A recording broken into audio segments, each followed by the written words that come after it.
All right, what's up, everybody? I am Nate Beck, and you're watching Fix My Hog, and we are coming to you live from Dale's Wheels Through Time Museum in Maggie Valley, North Carolina. Yep. So I'm here with Matt. Matt, thanks so much for sitting down and talking to us about all things Harley and motorcycles. My pleasure. Thanks for coming. So, my pleasure. So I'm doing a cross-country ride with Fix My Hog Ride and Rally right now, and I had to ride the Tail of the Dragon, and I knew your museum was like pretty much very close. Yeah. So I was like, I got to swing by. And we've been talking on the phone a little bit. And when I showed up, I showed up a little bit late because there was some traffic getting through the Tail of the Dragon there. But when I came, I was like looking for you, and everyone's like, oh, I think he's maybe in the office or maybe back in the shop. And we're looking, we couldn't find you. And lo and behold, you are sitting out in the front helping a guy out on his Panhead with an oil problem. Yeah, we had the cam cover off and riding his pan. It's just spewing oil. It was running fine when he left home. They came all the way up here to ride, and the worst thing is going on vacation and your bike and running right. So try and do what we can to help people and keep them going. And panheads are right in our kind of window of expertise. So rather than him loaded up on the trailer and just hang out all week, we do what we can to get him riding, and we're probably 3/4 of the way there. Nice. So, that was awesome. Yeah. So I was completely taken aback when I walked in, just at the sheer size and how much you have here of Harley history. So let's rewind a little bit. How did you even get into bikes? Well, I'm incredibly fortunate to have been raised around old motorcycles. Pretty much my whole life has been in some way or another kind of incorporated or revolving around old motorcycles. My dad started basically messing with bikes when he was a kid. I think he was probably 15 years old when he bought his first Harley. Sure. It was an old chopper trike, it was old police Servy car. Is that one trike sitting in the It's in the right in the front foyer when you come in. It's Yeah. the first bike you see here. It's literally what got this whole place started. It was an old police Servy car with the box on the back. It was run into a tree behind a local service station that he always would walk by on his way to school, and got the nerve to talk to the folks, and he ended up buying the bike for $20 and kind of locked himself in the shop in the garage. $20. $20, had it delivered to the house for $5. Locked himself in his garage for a month or two, and rolled out what you see out front. So that bike's been really the bike that started Wheels Through Time, long before Wheels Through Time had ever really been dreamed up. But I grew up watching my dad mess with old bikes. He was a Harley Davidson dealer starting in 1976 in Southern Illinois. He's actually one of the youngest Harley dealers, if not the youngest dealer in the history of the company. He was 22 years old when he started his shop. Wow. And crazy to think. And I just remember what I was doing when I was 22. It's not running a Harley shop. Yeah. So, it was just kind of grew up in the shop. He ran the Harley shop through 1999 there. It did really well there, incredibly successful store, sold tons of bikes. They sold like 110, 120 bikes a month in Little Mount Vernon, Illinois. Sure. So busy shop. And he was always a bike collector, always hunting down, knuckleheads, panheads, as his kind of passion for that grew. He got into the early stuff, started Wheels Through Time in 1987, or it was actually started his museum in 1987 behind the Harley Davidson dealership. Believe it or not, it started out as a car museum. Now, if you've been inside our building now, it's 38,000 square feet, and everywhere you look is motorcycle history. There's still some cars in there. You have bikes stacked on top of bikes. There's a lot of machines in there. Yeah. There's like one of the things that's unique about the museum too is that everything's American made and everything runs. When he was looking at starting a museum, the whole world of antique motorcycles, or motorcycles in general, it's a big world. You've got to have a focus, and you got to really chase down what you're into. And he was always into the American side of stuff, of course, being the Harley Davidson dealer. So started the museum in 87, and it evolved into Wheels Through Time, still behind the dealership there. And I spent a lot of my childhood, at the shop or in the museum. And I remember him, I'd be 5, 6 years old, and he'd just set me up in front of the sandblaster and throw parts in there and say, go to town. And those are some of my earliest memories at the shop. So I've been fortunate enough to be around most of this stuff my whole life. That's awesome. So then what was your first bike? my first motorized vehicle, I guess, was one of those little Yamaha 50cc three-wheelers. Sure. Yeah, and I was like 3, and he attached a string to the kill switch on the back of the bike. Underneath there, they had a kill switch, like a little tether. Sure. And he'd just hold the string, and if I got to doing something stupid, he'd just yank the string and off the power would go. But started riding dirt bikes. I had a Yamaha BW80, an XR100, a YZ125, and then a 250, and grew up riding dirt bikes a lot. And then by the time I was maybe 13 or 14, my dad put me on a Harley 45, and I cruise around the lot, cruise around the yard, and that bike's still inside. So you learned your first Harley was a 45. First Harley was a hand shift. I was going to say, so you're foot clutching, hand shifting. 45 cubic inch, which to me at the time, I felt like it was a big bike. Yep. It's not a big bike by all means today, but is a great way to get introduced to it, because they're all rare motorcycles, but it wasn't an incredibly valuable bike at the time. Now it's way different. Now it's way different, but this is 20, so I'm 38 now, so this is 20 something years ago, 24 years ago. Yeah. And it was one of those things where you kill it, no big deal. You fall over on it, no big deal. And it was that kind of introduction to not have to worry about damaging a piece of history. Really kind of allowed me to get on the thing and have some confidence about learning. Yep. Yeah. Yep. Well, we were talking, Fix My Hog, we're doing some videos on how to buy a vintage bike with Kevin Teach Bass, who we both know quite well. And, I was talking to him and we were hanging out, and he was saying, because he was now he's like Mr. Knucklehead. Mm-hmm. I walked through his shop and I thought he had a lot of knuckleheads. And then I walked through your shop and I was just like, everybody has a lot of knuckleheads. but he was telling me he actually was into panheads before he got into like the knucklehead. And you could find them everywhere, because no one really cared. It was like, we don't want that leaky old stuff. And now people are even getting, in the 10 grands, maybe up to 20 for even classic shovel heads. Yeah. So it's insane what the classic vintage market. People are into it. They're so into it. You can ride the bikes. Parts are almost infinitely available for the panhead and shovelhead stuff. Of course, original stuff is hard to find, harder every day, but there's a huge network of reproduction parts and manufacturers that make all sorts of things that help us keep their bikes on the road. And, there's all sorts of old bike people. There's your purists that, like to snub their nose at the guys that don't have original stuff. And then there's the guys that, like to ride choppers, don't matter if it's new or old. I'm into it all. And, the way I always looked at the aftermarket stuff is, without those guys and those companies, there would be a whole swath of motorcycles and people that wouldn't be on the road. Yeah. So I think it's the best thing out there. Of course, your completely original paint Survivor motorcycles are what we're all looking for. But the reality is you can start with very little and build yourself something that you'll enjoy more than you ever realize when you're building it. Yep. On last month's live event, I was interviewing Dave Perowitz. Awesome. And we were talking, super dude. Yeah. And we were talking about, the industry moving forward, and, with a Harley today priced so high, I was actually looking at the medium income of someone between 20 and 35. Mm-hmm. And if they're going to walk into a dealership and buy a new Harley, they're going to spend about half of their yearly income on something. And especially if you live like up in Minnesota, that you can't use for half the year. So he was saying, and, I really see the industry going towards, going and dropping $2,000 on an old Ironhead, just to get your foot in the door and on a bike and get your hands greasy. And they made plenty of those bikes. They're out there and they're available. They're completely reasonable. And that's the classic bike thing, and I don't own a new bike.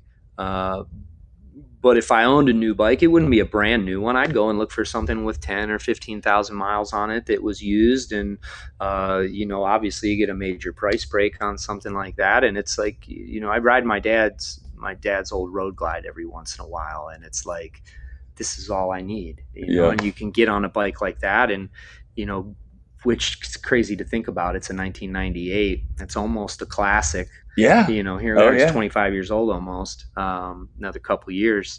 But yeah, totally reasonable, totally affordable. And as you go further back, you know, those early 80s shovel heads and late 70s stuff, those bikes are out there and they're waiting for somebody to come and love on them. Really, it's they're, when you get to know your motorcycle, it's not that hard to keep it going. Yep. And those bikes you can still do it on. Nowadays, everything's electronic, this and computer that.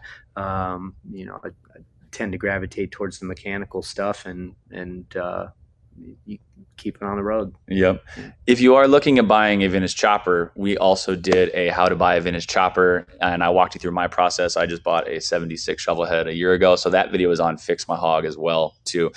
So getting into more working on old bikes, what's your earliest bike in here from Harley? Sure. The earliest Harley Davidson we have is a 1909. Okay. It's actually a prototype. It's the only known example like that. Okay. It's a single cylinder with magneto ignition. Really, you know, it's about as primitive as you see. Now, really, really early Harley stuff, 05, 06, 07, 08, kind of unobtainium. I sure wish we had one here. My dad looked his whole life to find one. There's only a handful of those known out there. So we don't have one that early. The 9 here. So if anyone's selling, you're looking at buying. Not maybe.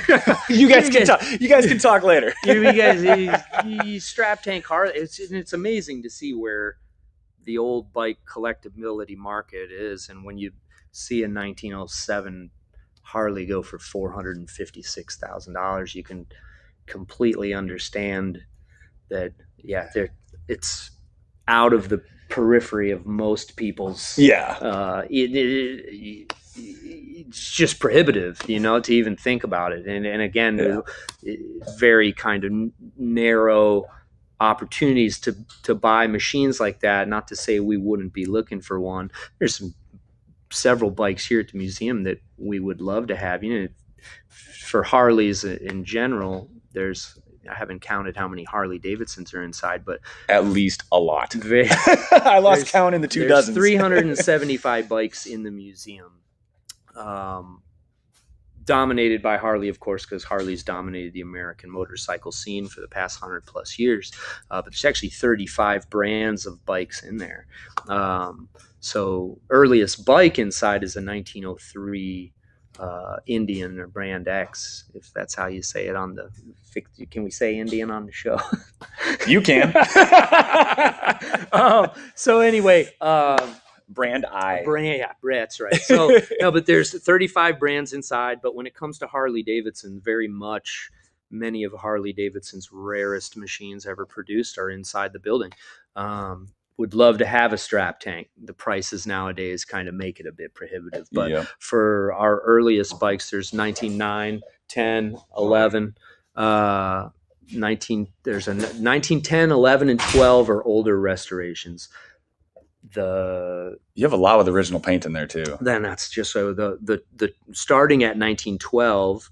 The 9, 10, and 11 are older restorations. From 12 all the way to 1921, we've got kind of best of their types original examples. There's a 1912 X8A, completely original, a very rare 13 twin, a 14 twin, which is right when they introduced the 2-speed transmission.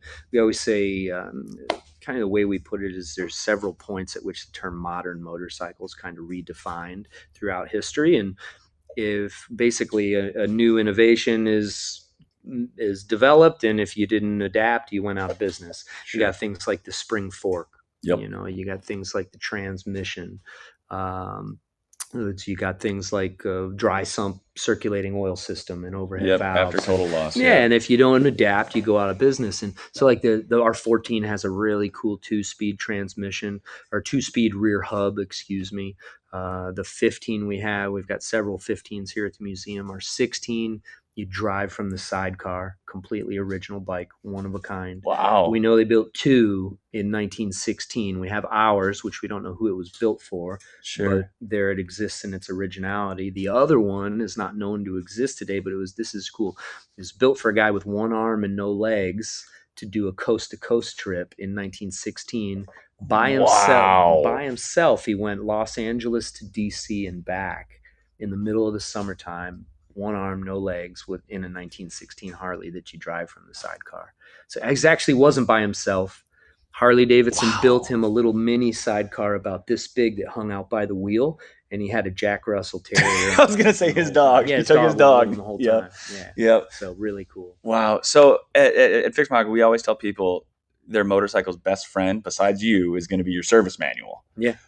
When you go and find a pea shooter, it's not like it's coming with a service manual. How did you ever learn or figure out exactly how to fix them, how to cross-reference different parts when you can't find an original part?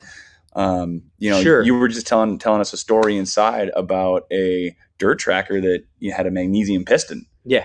Like how did you even get that deep into it? Yeah, and here at the museum, the mantra is that everything runs. It's one of the most important things here at the museum. 375 bikes or so, all but about 5 or 6 of those bikes fire up and go.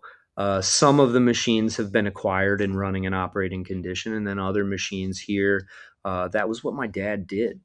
That was his passion, was to breathe some life back into this stuff. And whether it was finding an old Survivor bike that'd been laying in a barn somewhere and making it go again, or building collecting all the right parts to build a 1936 Knucklehead and put one back together in restoration form. So I grew up watching my dad do that, and I probably started learning before I ever really understood that I was learning anything. And the way I always put it, my dad, he hardest working guy I've ever met in my life, had vision really beyond anyone I've ever known, and worked at a proficiency that you just don't see very often. Sure.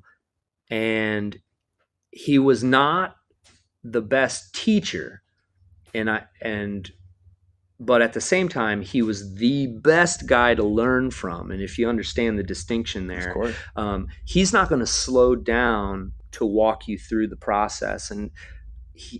But if you know what to look at, and you know what to watch, and you know how to observe, and you know the questions to ask and when to ask them or when not to ask that's them. The most important time. When not to ask the question. So, but you would learn so much from him. And he'd been at here in Maggie Valley for about, it's 19-year anniversary coming up on July 4th. We've had close to in between 1.5 million and 2 million people through the building. And he just loved to I kind of lost my train of thought. He would teach anyone. Sure. He's the type of person where you could follow him around and you would be immediately hooked on what he was showing you. And he never met a stranger in his life, and was as passionate about what he was into as anybody I ever met. And he'd walk a group of 20 or 30 around the museum, and people would come out of there knowing stuff that they had never knew about old bikes, or never knew about Harley Davidson, or mechanical this or that. And it's been a really unique opportunity to learn from probably one of the best people in the industry to learn from. And then look around, the classroom is kind of second to none. Yeah. So what, obviously you've worked on all the early bikes, and then flathead, knucklehead, panhead, shovelhead, all that. What is your favorite Harley motor? Yeah, good question. Like you were telling me, how Teach was into panheads before knuckleheads. And when I graduated from school, there was a period of time where I was away from this. I was into it when I was a kid, really before I understood any historical significance or historical significance of what all this is.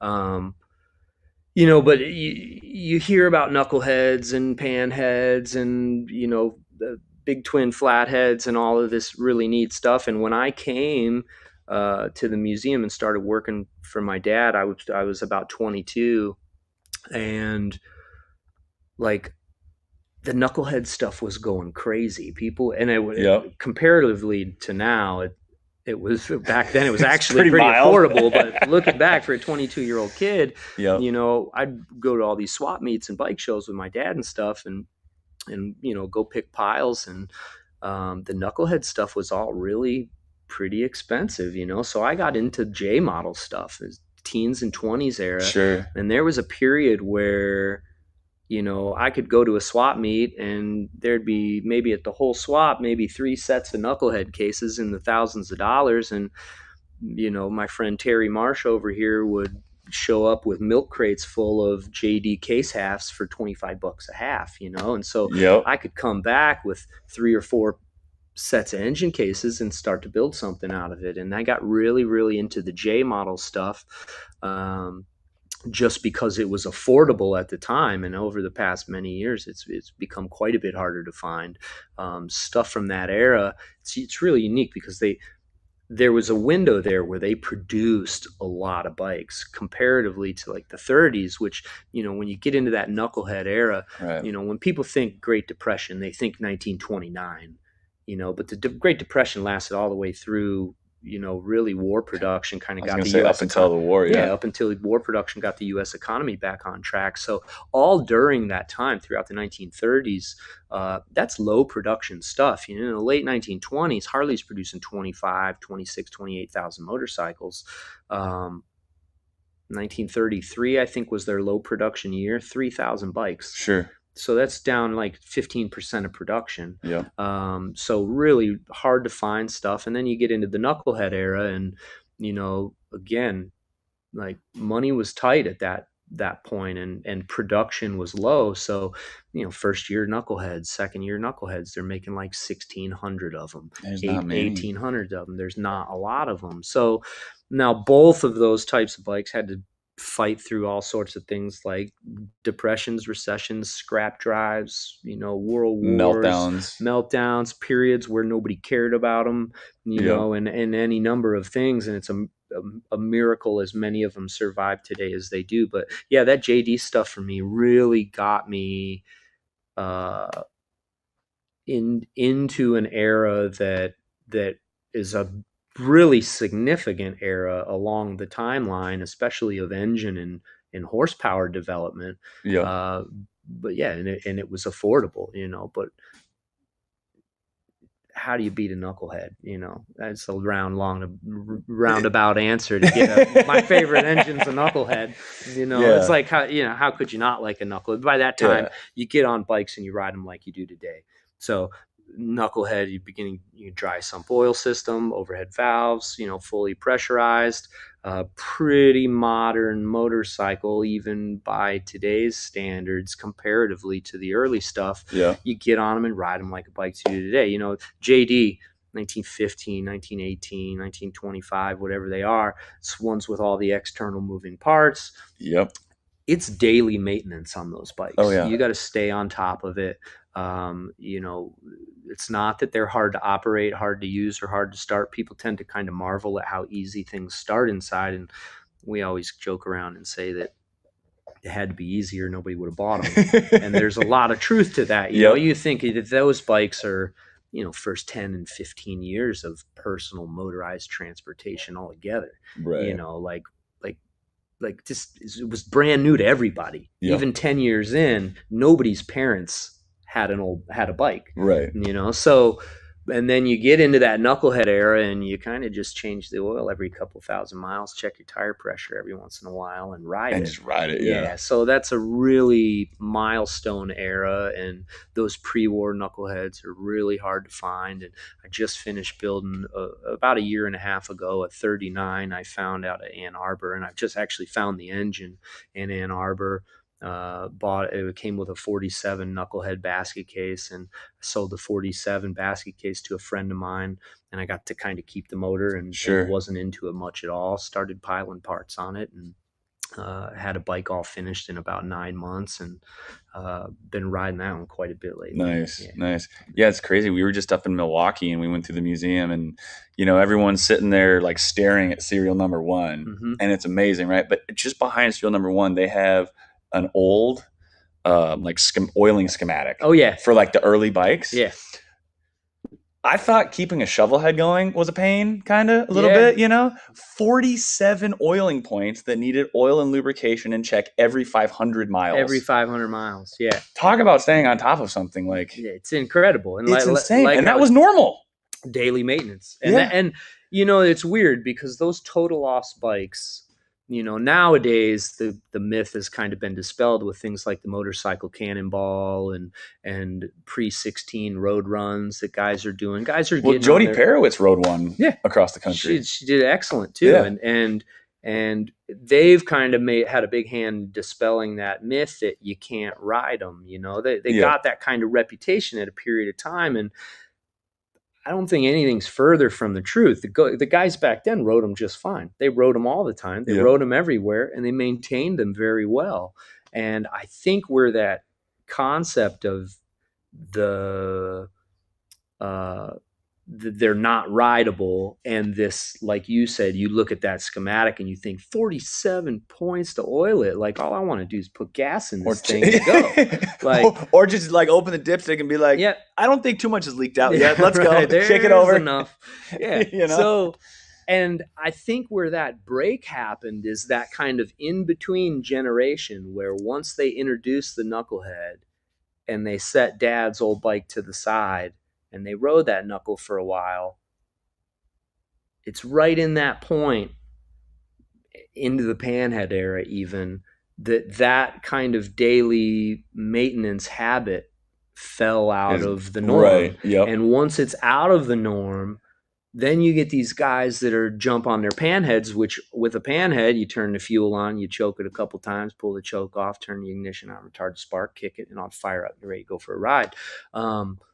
A lot of those guys would grab Dad's old bike and say, let's go take this out for a spin, and wear it out because they didn't know the things to do with it. They didn't know the 47 oiling points, or they didn't know that you've got to stay on top of this. And so that's where, as those guys, burn up a bike, overheat it, or it stops running, or whatever the reason is, clutch falls out of adjustment, man, you can't ride those things. And again, like, nothing could be further from the truth. They're very capable motorcycles from a very early age. You get by 1915, when you come out with a transmission, you like the Knucklehead in a way. You kind of just ride it like you do today. You wind that thing up, roll it off, clutch in, shift to the next gear, and then you're back in it. And it's all of a sudden, when the transmission comes out, bikes become much more versatile. There's just that daily maintenance that you got to stay on top of. If you don't stay on top of, it'll fall out of tune, and all of a sudden you'll find yourself kicking 100 times. And like I said, it had to be easy back then, or nobody would have bought them. Right. And it's just this familiarity with the constant upkeep. Yep. That it's interesting. We kind of live in a disposable society today. Absolutely. Where things are not really designed and built to be fixed. Where back then it was fix everything. There's no money to replace everything. You have to keep things on the road and in good shape. And they don't even send heads out from the dealerships to get machined now. They'll just put a new head on. Just put a new head on it. Just, so the whole reboring, it's gone. It's crazy. Yeah, it's a shame they didn't do that with Knuckleheads. There'd be a lot more of them around. Right. Well, let's take a look at the viewer questions here. If you guys have questions for Matt, you can just put them in the chat on fixmyhog.com, and we will get to them. All right, let's see what we got going on here.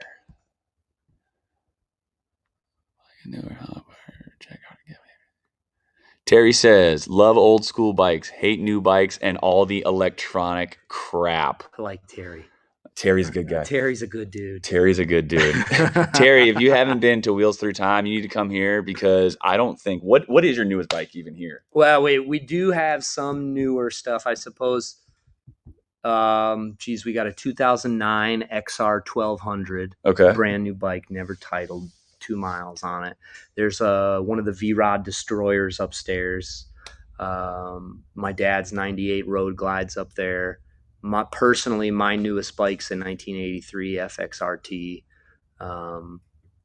Yeah, gosh, that's about as new as it gets around here. I did just find several brand new 1981 models that are all 0 mile, never titled, certificate of origin bikes. There was a dealer in Florida that shut down in 81 and held on at all them bikes all those years. And so those are all fairly new. We kind of focus on the pre-1960 era here. The Terry stuff. The Terry stuff. No electronics. Yeah, you asked me about the electronic ignition. Yep. No electronic ignitions here. My whole thought on it is if it's not mechanical, then I probably can't fix it. I don't want to do anything with it. So when you can see how it works and see it happen. Yep, not going to find any EFI in this shop. No, you need a computer to even diagnose all that right, stuff. Right. Just the screwdrivers and wrenches I can barely work myself on. So. Well, yeah, because I mean, when I was 25, I got my first Harley. It was a 2015 Sportster. It's the same one that I'm riding across the country right now. Cool. And I bought it, and it started like missing. Like it was just like losing power. So I took it back to Harley, and they were like, "Oh, we think it's the map sensor." So they change out the map sensor. I get it back. I put 10 miles on it, still does it. So I take it back, and they're like, "Oh, I think it's the O2 sensors." So they replace the O2 sensors. I take it out, does the same thing. I bring it back to like, okay, it's probably just the ECM. We'll just replace the ECM. In that first year of owning that Sportster, it was in the shop more than I had it on the road. And the bug was actually in the electronic wire in the wiring harness. Oh, man. And they had to get one off the plant line to get it on. But yeah, I mean, it's like those ghost problems in, chasing down ghost problems in newer bikes is. Yeah, and that's part of what makes it easy to fix, because the pieces are kind of like mass produced, dime a dozen. You just pull it out and put a new one in. Yeah. But for guys like us that like to keep stuff on the road, it makes it hard to do it yourself. Yeah. Here at the museum, I don't think hardly anything is, maybe with the exception of those 2 or 3 late bikes, is anything really electronic. It's about as heavy as it gets around here is like a Panhead wiring diagram. Sure. Sure. And you can really do all of that stuff yourself. Yep. So, you said you had a record year in 17, 18, 19. Yeah. The pandemic hit. You closed the actual museum. Yeah. But you made it through. Yeah. Life was good. You've had a great year thus far. Yeah. Where are you going next? Oh man, my dad's whole vision behind this museum, and again, his 52-year collection, focused on rare American motorcycles, bikes with character, bikes with personality, bikes with great stories. That's what we're into here. Yeah. And that's what we're going to continue to chase down. It's really interesting because people always, every day I get the question is, when do you think all this is going to dry up, or when is it going to run out, and when are there not going to be any old bikes left to find? And that's because you're going to have them all. The first answer to that is the term old bike is completely relative to the time frame that you're in. So 30 years from now, there'll still be plenty of old bikes because there'll be new old bikes. Well, but at some point, the twin cam is going to be an old bike. And Evo is a classic now. Right, it's a classic. A shovelhead is like, there used to be a time when any bar you went to, or any restaurant with a line of bikes in it, there was going to be a shovelhead there. Yep. Now it's like maybe there will be an Evo there, maybe not. And because as you move through time, that concept of old bikes changes, but at the same time, there have been a lot of people collecting bikes for 50 years or 30 years or 60 years, and as those people begin to get older and priorities change, and people, I got a lot of friends, for example, that are, over their years, they've collected 30 bike projects, and it was always. You mean teach? Yeah. When you walk in his but bike, he's like not old. 30. No, but there's like 30 bike projects there. It's like, Kevin, man, what are you doing, dude? This is crazy. You work on all 30 at the same time. That's right. Yep. And then he gives Elvis a single kick and off he goes. That's right. Yeah. But you get, there's so many folks that have been collecting for a long period of time. And as they kind of begin to understand that, you know what, when I was 40, I had planned on doing 100 bikes. And now that I'm 65, I'm going to focus on these 10. And something has to happen to those other 20. And they end up selling them this way or selling them that way. They bring them to a swap meet. They sell them on eBay. They, email, people like us or people like the American Pickers or whoever it is. And so things are going to continue to change hands. These old bikes, they don't disappear. And all of us, it's one of my dad's favorite sayings is that, we're all just temporary caretakers. Where none of us are going to have any of this stuff forever. And all of this stuff, if it's cared for, is going to be around a heck of a lot longer than we are. So I always say in 100 years that I think there will be more 200-year-old bikes than 100-year-old bikes, which is a weird thing. But that's because Harley peaked with the Evo in terms of reliability, so there's going to be a lot of Evos out there. Yeah, there are Evos. You can run them things many forever. Evos. Yeah, but in like this stuff, in the computer age, when you get to the computer age and things become obsolete, how do you fix it? That was my question. Yeah. How do you fix it? And with a knucklehead, all you need is one original valve, and you can send that to a valve company and they'll replicate it for you. Try having a computer made. Yeah. It's a whole different world. Can get an ECM from a 96. That's right. And once that is no longer, and you know what? Maybe there will be people step into that fold like aftermarket manufacturers do today and actually step in there and say, you know what? We're going to start making ECMs for the 95 to 2005 or whatever it is. I don't know if that's a thing or not. Right. I don't know. Again, you're like you and Terry. You're like electronics. I'm not too sure about this. But as so many people on Fix My Hog have found, wrenching on their own bikes deepens the bond. We also have some viewers that haven't actually done it and they like watching the process of it. But maybe they're scared. I know when I got my first bike and I wanted to like wrench on it, but I was like, I'm gonna mess this up, guaranteed. And then I'm not gonna have a bike, and that's gonna be a problem. Yeah, that's a problem. So, do you have any words of wisdom or advice to people that want to start tinkering, maybe?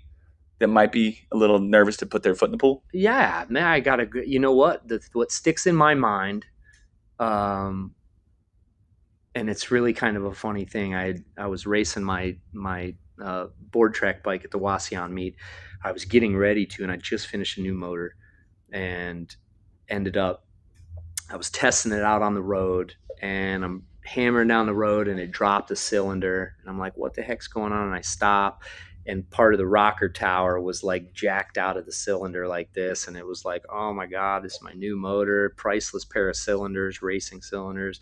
What the heck do I do? I called up my friend Mike, and Mike's one of my mentors. And Mike's been a friend, had been a friend of my dad for years and years and years. And I'm like, Mike, what should I do? Like, the threads are gone and the race is tomorrow. What am I like? I put all this work into this bike, and like could I JB weld it? And he's like, I was like, would I really be doing the wrong thing? He was like, hey, anything that's done can be undone.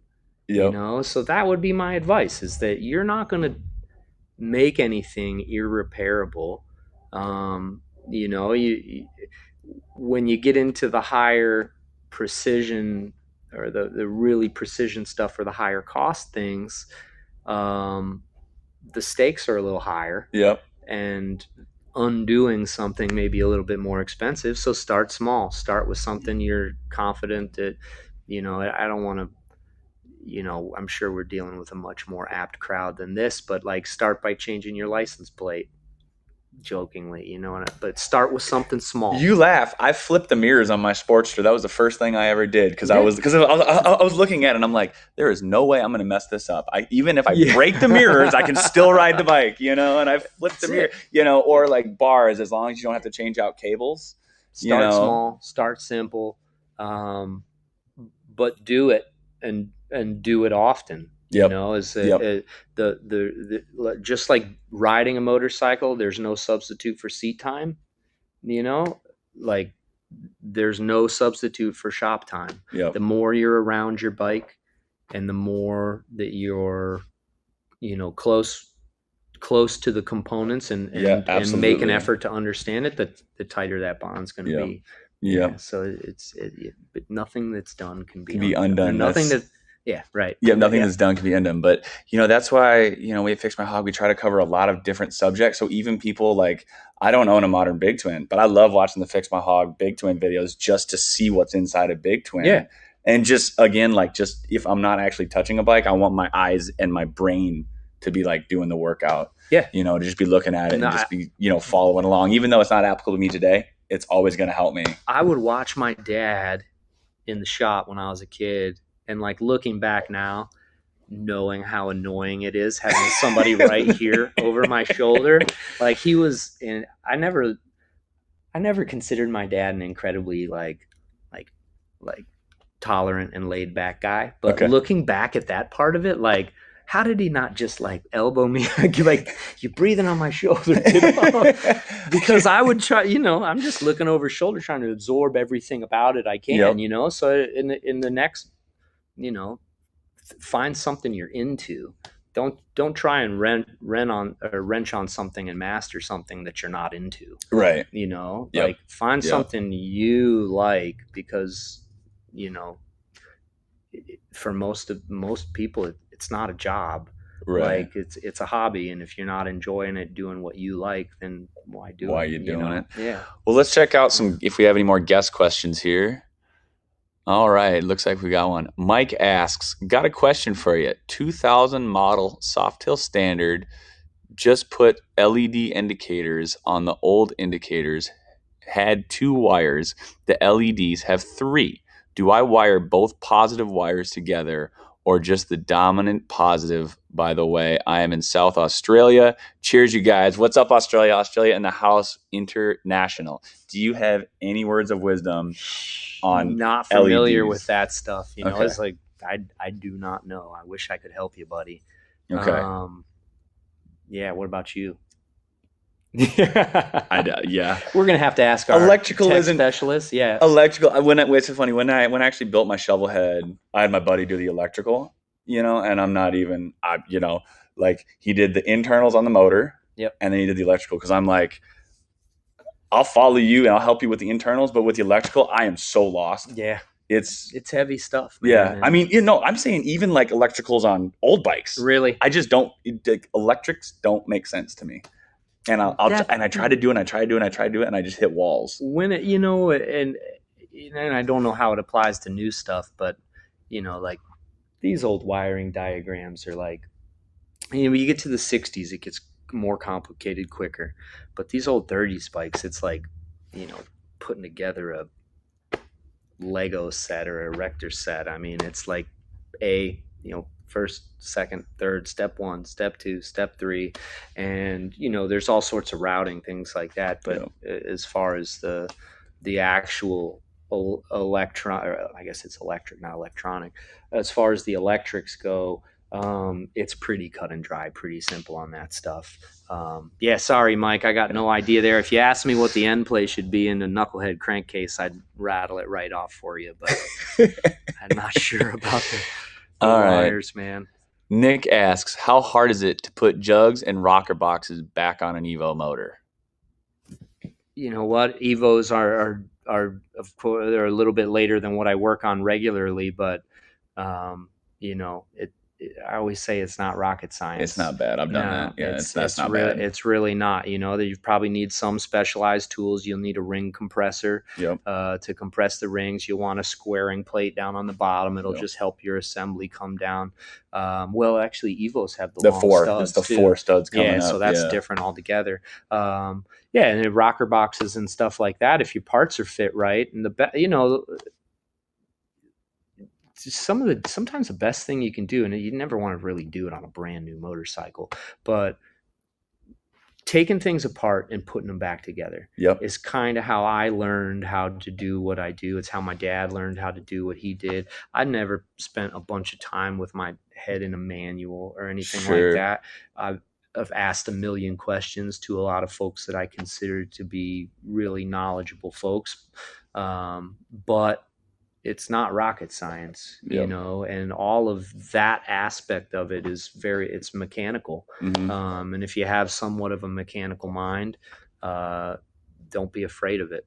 I actually went and I bought a salvage Sportster just for the motor and the internals. Cause what happened was he T-boned the guy. So the front end was gone, but the motor and everything was there. And I bought it, at a salvage yard for like $400 just so I could rip the motor apart and put it back together when I need, or a clutch. Like I had to put a new clutch in my Sportster, and I did it on that motor first, so I could open it up, look at it, and then bingo, and go and do it. And spending the $400 on the salvage is probably about what I would have paid someone at a dealership. Or if I messed or tried it on my own and messed it up and had to get it towed to a dealership because I did, it was the way to go. So big opportunity for a quick learning curve there. Is taking it apart and putting it back together. And Nick, we have Evo videos coming soon on Fix My Hog. So before we get into this bike behind us here, I want to let you guys know, get those questions in right now. We're going to be wrapping it up here shortly because I want to go back to the museum and watch you do burnouts. Because don't think I didn't see that on the floor. You saw that already? There's rubber strips just going down that one aisle, and I'm like, guilty. You're drag racing in the middle of a museum. My dad would usually do that. There'd be 200 or 300 people in the building, and when you heard the Crocker fire up, it was everybody moved to the side. You knew what was happening, and it had been a couple years. There was a period there where that whole strip was solid black, 105 feet long. Yeah, really cool. Nice. So we've been laying them back down. Did a couple today. Nice. Nick says, thanks, guys. Man, it's our pleasure. Thank you for tuning in.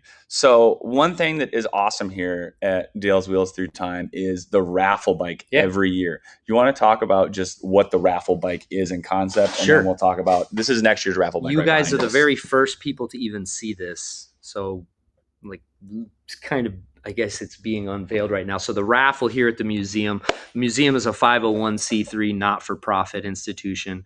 My dad started it again back in the 90s. It turned it into a not-for-profit in 2002 when we opened in North Carolina. The museum's big fundraiser every year is our raffle. So without the raffle, the museum wouldn't be able to continue to exist in the capacity that it does. Every year we raffle off a classic bike, hand built or hand restored right here in the restoration shop. We've done 36 Knuckleheads. We've done 48 Panheads. This year's bike's actually a 48 Panhead. Nice. You get tickets at wheelsthroughtime.com. We're raffling that bike off November 20th. So each year we hold a raffle. To date, we've given away 19 motorcycles. No, to date we've given away 20 motorcycles. It's our 19th year. Okay. One year we did 2 bikes. Did 2 Harley Davidson VLs. Yeah. Nice. So we try and one up every year, you know. So this year, we've kind of one up last year, and it's been a continual process. And the one year we decided to do 2 bikes. Now the bike behind me, you can't get tickets on this bike right now. It's actually, tickets on this aren't going to be available until November 2021. So when the day that we raffle the current bike off, which is a 48 Panhead, beautiful, brilliant black and chrome.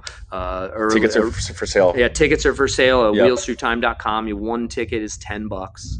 You can buy as many as you want. Buy as many as you want. 3 tickets for $20, 7 for $50, gets you a free T-shirt and a DVD, and we got all sorts of cool packages above that. But again, it's really what keeps us going. So next year's bike is this, and it doesn't look like much right now. I think it looks gorgeous. It's a 1937 Harley Davidson Knucklehead. Started out as a basket case bike that I bought from a friend of ours, Joe Gardella. Slow Joe's in Michigan. He's Joe's a prolific old bike collector, really into teens bikes, 20s bikes. Joe was working on several Knuckleheads and had a few extra projects, and we called him up and hopes that he might sell us a project for next year's raffle. So as this bike comes together, we'll also be doing a bunch of content on our own YouTube channel and stuff like that. And, awesome. Original 1937 frame, original 37 1-year only Springer fork. I've got the transmission all wrapped up and finished. That's also pretty much a 1-year trans. The lower end's all finished up over on the bench over here. It's really, it's coming together really nice. All the paint works all the sheet metals at the painter, and we ought to be really moving ahead. From where it's at now, it'll be looking like a real motorcycle in about a month's time. So we'll be debuting that bike and unveiling it at this year's raffle on November 20th. Awesome. So is that an in-person thing? People can come. Oh yeah, check it out? It's like our big day here, and every day here at the museum is a busy day. Raffle day in November is one of the best times to come.